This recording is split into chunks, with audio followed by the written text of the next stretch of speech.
Muy buenas tardes a todas las personas que nos acompañan en este evento internacional Caravanserai de libros, imágenes y lecturas. En esta ocasión tenemos la presentación del libro Marta Nussbaum y la justicia compasiva. Nos acompañan el autor, que es Iván Alfonso Pinedo Cantillo, doctor en filosofía de la Universidad Nacional de Colombia, magíster en filosofía de la Pontificia Universidad Javeriana, magíster en administración de instituciones educativas del Instituto Tecnológico y de Estudios Superiores de Monterrey, México, licenciado en filosofía de la Pontificia Universidad Javeriana, donde también realizó la especialización en planeación educativa y el pregrado en teología. También nos acompaña el doctor Julián Camilo Sarmiento, psicólogo, profesor de la Universidad Católica de Colombia. Muchísimas gracias por acompañarnos el día de hoy en este evento para la presentación del libro Marta Nussbaum y la justicia compasiva. Los dejo para que nos hablen del libro. Muy buenas tardes para toda la audiencia que nos acompaña. Un saludo muy especial al Centro Editorial de la Universidad Nacional de Colombia. Bueno, esta presentación que hago hoy del libro de Marta Nussbaum y la justicia compasiva es el producto de un trabajo de investigación desarrollado al interior del grupo Estudios sobre el Desarrollo Sociomoral de la Facultad de Ciencias Humanas, Departamento de Psicología de la Universidad Nacional de Colombia, bajo la dirección del profesor Jaime Yáñez Canal, y quien ha orientado esta investigación que ahora presentamos a toda la comunidad académica. El libro versa sobre la obra de Marta Nussbaum, una de las voces femeninas más importantes del momento actual en filosofía, en estudios políticos, en literatura y también en educación. De tal forma que queremos presentar a la comunidad una obra que es producto de mucho trabajo académico, y queremos dar a conocer o extender el estudio en torno a esta importante autora contemporánea. El libro consta de cuatro grandes partes, y si bien su núcleo es la filosofía, puesto que toda la obra gira en torno a problemas filosóficos, es una obra también de carácter interdisciplinar, puesto que hay un diálogo con las neurociencias, la psicología cognitiva, la psicología del desarrollo, la biología evolutiva, también las ciencias de la educación, de tal forma que analizamos los problemas desde diferentes puntos de vista. Quiero comentar un poco sobre la estructura de esta investigación. La primera parte del libro está consagrada a comprender el lugar de Marta Nussbaum dentro de la filosofía. Es una obra extensa, es una parte bastante extensa en donde analizamos cómo ha sido la trayectoria intelectual de Nussbaum desde sus orígenes en Harvard, fundamentalmente en los estudios de literatura clásica, y luego su transformación hacia problemas de justicia social, particularmente con el denominado enfoque de las capacidades, y luego cómo hay una deriva hacia problemas de psicología y filosofía de las emociones, que es el núcleo de la reflexión, particularmente en torno a la compasión como emoción moral, y también derivaciones educativas para una ciudadanía democrática renovada en el contexto del siglo XXI.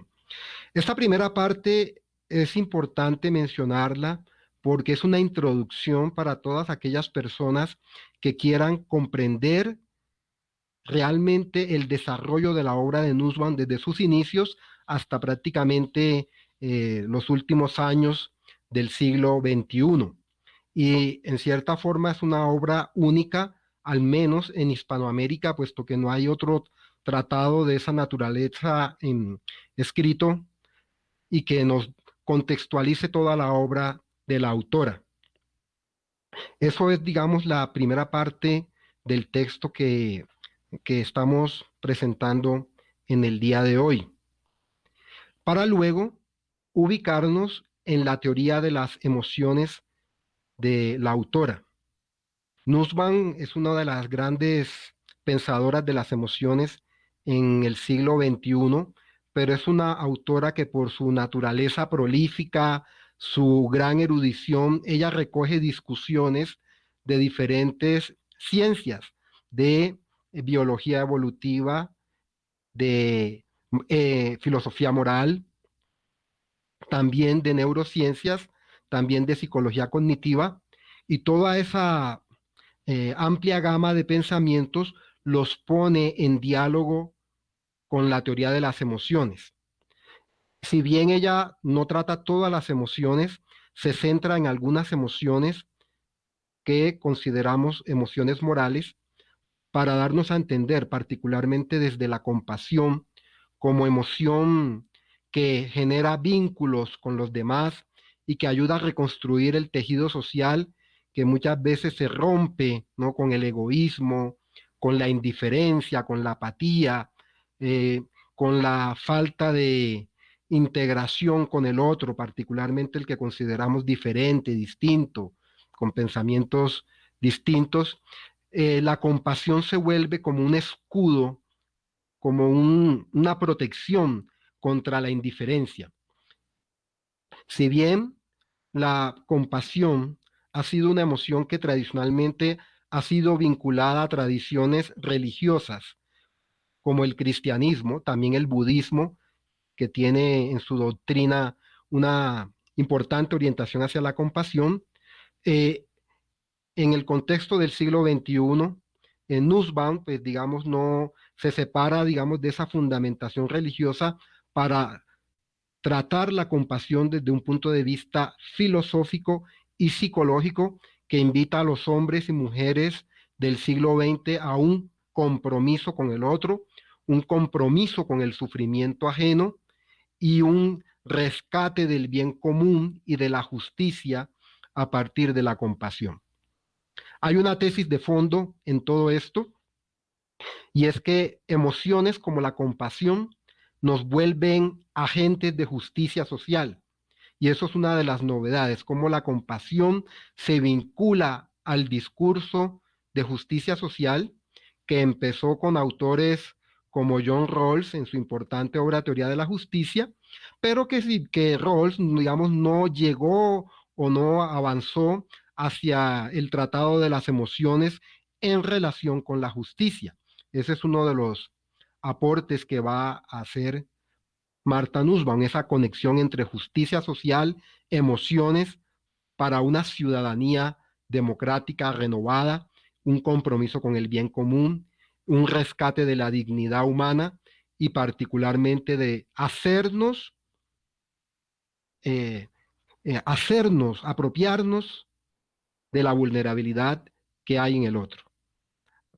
Apersonarnos de esa vulnerabilidad, empoderarnos para buscar una salida al que se encuentra en situación menesterosa, de dolor, de sufrimiento, cosa que digamos en un país como el nuestro, como Colombia, es una realidad cotidiana. Entonces la compasión tiene allí mucho que hablar al ciudadano común y corriente de la calle. Bueno, esa es una parte importante del libro, pero no solamente yo hago, digamos, una reflexión en torno a la visión que Nussbaum nos trae de las emociones, sino que problematizo, y quizá ese es uno de los aportes más importantes, más significativos que trae este libro, y es que hay una crítica constructiva a la obra de Nussbaum y también una argumentación que busca complementar diferentes vacíos que hay en su exposición, particularmente en su obra Paisajes del Pensamiento y las emociones políticas, La ira y el perdón y La monarquía del miedo, que son como cuatro obras en donde la autora va desarrollando desde diferentes perspectivas su visión de las emociones. Lo que se detecta en estas obras es que hay la autora Nussbaum en algunos pasajes de su obra no es precisa en comprender la idea de cognición, ni cómo las emociones se sustentan en procesos cognitivos. En ese sentido, este libro de Martha Nussbaum y la justicia compasiva sale a trabajar esos temas, esas lagunas que hay en el pensamiento de Nussbaum y propongo pues en ese contexto una salida que es producto de mi investigación. Para tal efecto, yo problematizo, bueno, cómo es que se dan las emociones en los bebés prelingüísticos, los niños, digamos un niño de 7 u 8 años, y los adultos, y también pues las emociones que se pueden dar en otras especies como los mamíferos superiores. Martha Nussbaum no es claro en explicar cómo se puede dar eso, cuál es la diferencia entre las emociones animales, la de los bebés prelingüísticos, la de los niños y ya las de un adulto.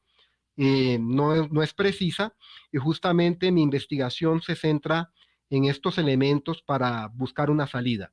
Y planteo una postura que le he denominado niveles diferenciados de cognición. Es decir, una manera de entender cómo las emociones en los bebés prelingüísticos, por ejemplo, en ellos se da un tipo de emoción que está muy ligado a procesos biológicos automáticos. Hay procesos de cognición, pues, pero muy ligados a los sentidos, la vista, el olfato, el tacto, que son las emociones que uno puede encontrar en un bebé. Allí voy muy de la mano de los planteamientos de Piaget, Vygotsky, Luria, eh, Maturana y Varela, que son, digamos, psicólogos y filósofos de la cognición tradicionales. Y luego también rescato algunas posturas de la psicología cognitiva actual, como los planteamientos de Lazarus, Isar y otros investigadores. Es una gama bastante amplia de investigadores a los cuales acudo para sustentar cómo en los bebés existe cierto tipo de cognición que da lugar a cierto tipo de emociones. Luego, en los niños, cómo se da la transición hacia emociones, digamos, más complejas cuando ya existe poco a poco lo que se denomina a nivel cognitivo la aparición de una teoría de la mente. Sin teoría de la mente no podemos acceder al mundo superior de emociones complejas, porque precisamente se trata de un proceso de maduración cognitiva o de niveles donde las emociones van evolucionando. Y luego pues tenemos las emociones en los adultos, particularmente las emociones que denominamos complejas o morales, como son la compasión, la culpa, la vergüenza, eh, la indignación. Las emociones morales, específicamente la compasión, tienen la característica que están a procesos superiores cognitivos. En estos procesos superiores cognitivos aparecen pensamientos ligados a conceptos como la dignidad humana, la justicia social, la marginación social, ¿sí? Y cómo solamente cuando una persona ha incorporado esos conceptos de dignidad humana, de florecimiento humano, de vulnerabilidad humana en su comportamiento moral, entonces puede tener emociones acordes a ese tipo de niveles de cognición. Por eso las emociones morales son educables. Y ese es un planteamiento o justamente la respuesta que doy a por qué una emoción moral podría tener un elemento de educación, puesto que está asociada a procesos del pensamiento superior. Entonces esa parte es la tercera parte del libro donde problematizo la obra de Nussbaum, doy una salida, planteo la idea de niveles diferenciados de cognición, que es algo, digamos, original, auténtico, en cuanto que no hay planteamientos similares para explicar la evolución de las emociones morales. Y finalmente, en la cuarta parte, hago una derivación hacia problemas educativos y de educación tanto de las emociones como de una educación para la ciudadanía democrática, puesto que esto es uno de los planteamientos que tiene tanto Nussbaum y que yo pues plenamente comparto como la dimensión emocional realmente genera procesos de justicia. Es probable que nosotros podamos estar en un congreso, en una charla, en una reunión sobre derechos humanos, y eso está muy bien, pero son nuestras acciones vinculadas a emociones las que justamente nos hacen ser agentes de justicia en el mundo cotidiano del espacio público, en la calle, cuando realmente acogemos al otro, cuando nos preocupamos por el bien del otro, por el bien común, cuando nos comprometemos con acciones guiadas por emociones como la compasión para rescatar al que se encuentra en situación de sufrimiento. Eso es uno de los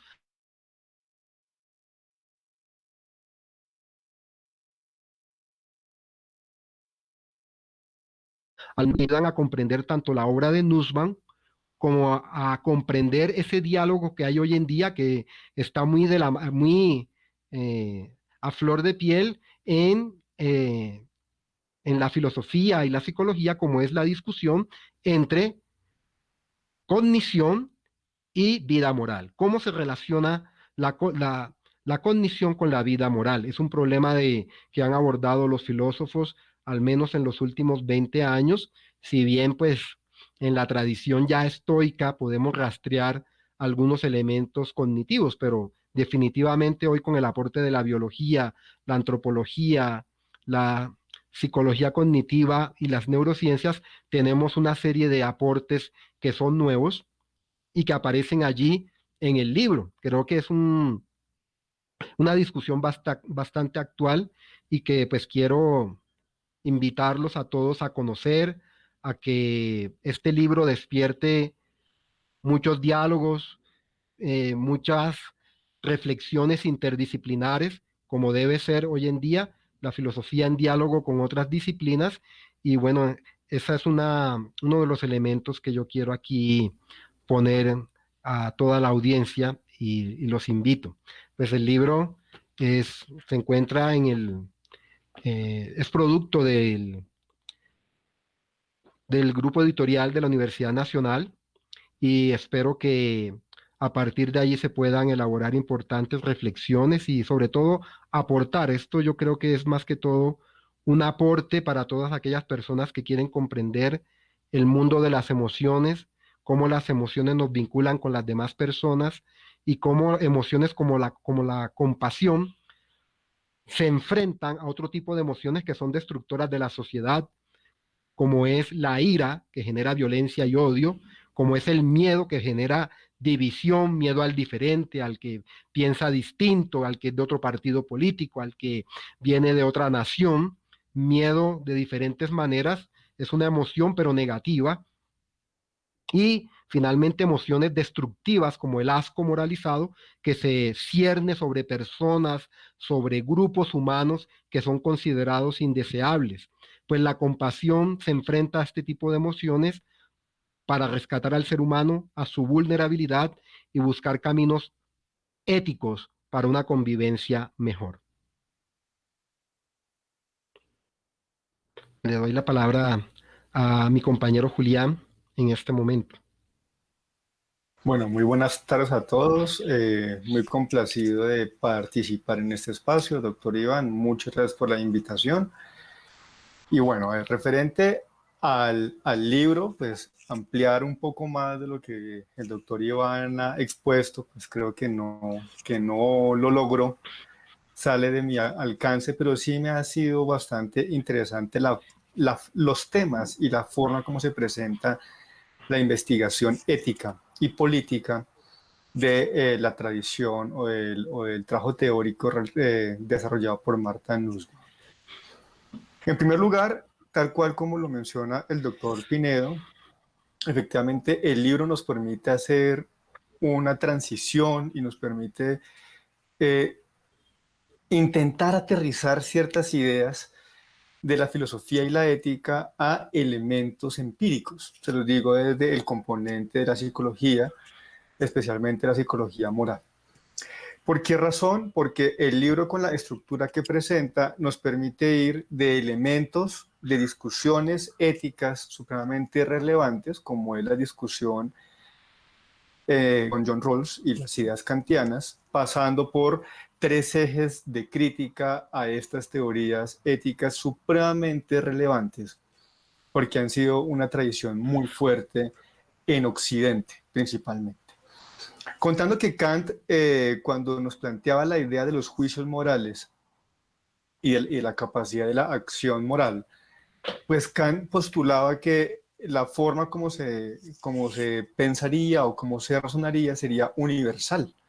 Y esas ideas universales las presenta, como ustedes conocen, los imperativos categóricos, que son retomados por John Rawls en el 71 para poder presentar su teoría política, que es uno de los hitos más importantes en filosofía.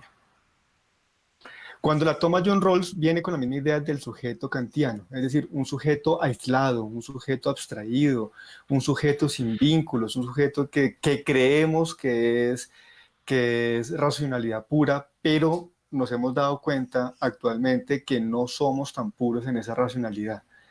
Y las críticas que se presentan en este primer entorno nos permiten dar una luz de cómo podemos empezar a leer de nuevo al ser humano, ¿cierto? Empezar a entender que la justicia social requiere de ideas versátiles, de ideas abarcadoras.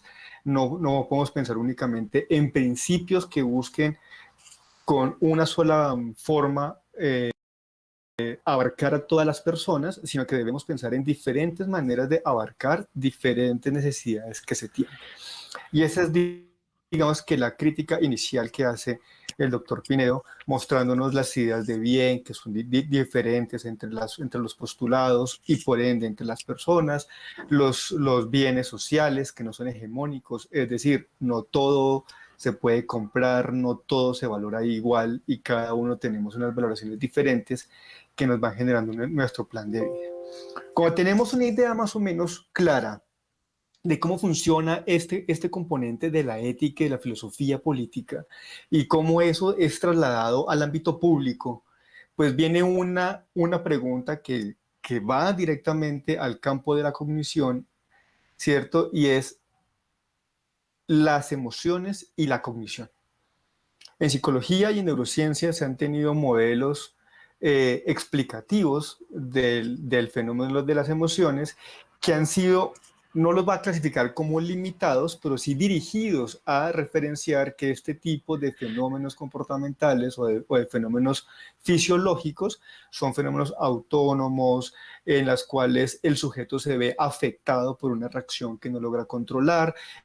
Eso nos ha dado la idea de cómo una emoción me puede excusar de muchas actuaciones que tengo, entre otros elementos.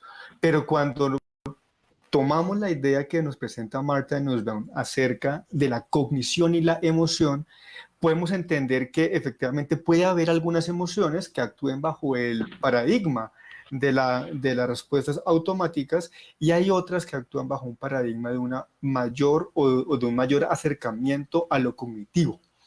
Y lo cognitivo no solamente como la recolección de información y análisis de la misma para dar una respuesta, sino todo lo que tiene que ver con el procesamiento propio de la información para poder evaluar de la mejor forma aquello que me está sucediendo.